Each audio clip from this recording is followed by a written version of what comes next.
جواد بن العاصمة برودكشن.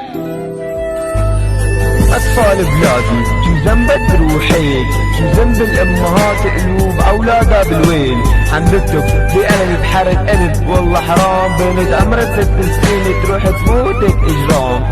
بكفي يا شعب بكفي موتونا، ما خلصنا من الحرب أطفال شو ذنبها فهمونا. ما عاد في رحمة ما عاد في أمان، إذا زاحت عينك هيك ابنك ما عاد له مكان.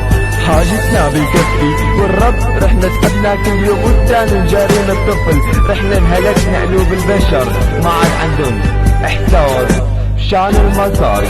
اجرام وقطع راس شو نفعتك الافعال اذا مو نفعة بالاخرة.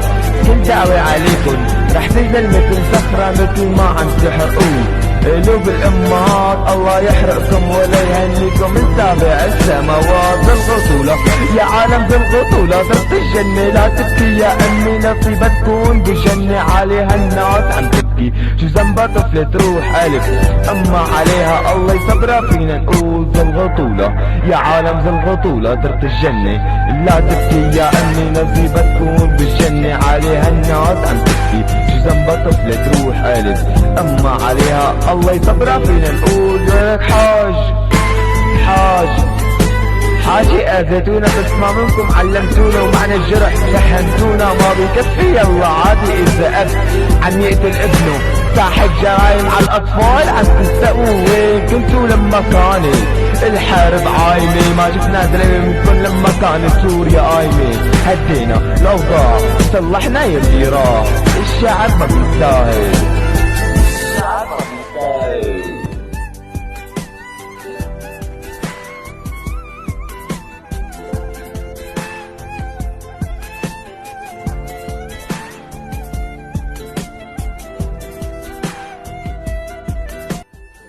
الغطولة يا عالم الغطولة ترك الجنة، لا تبكي يا امي نصيبة تكون بالجنة، عليها الناس عم تبكي شو ذنبها طفلة تروح الف، اما عليها الله يصبرها فينا نقول. الغطولة يا عالم الغطولة ترك الجنة، لا تبكي يا امي نصيبة تكون بالجنة، عليها الناس عم تبكي شو ذنبها طفلة تروح الف، اما عليها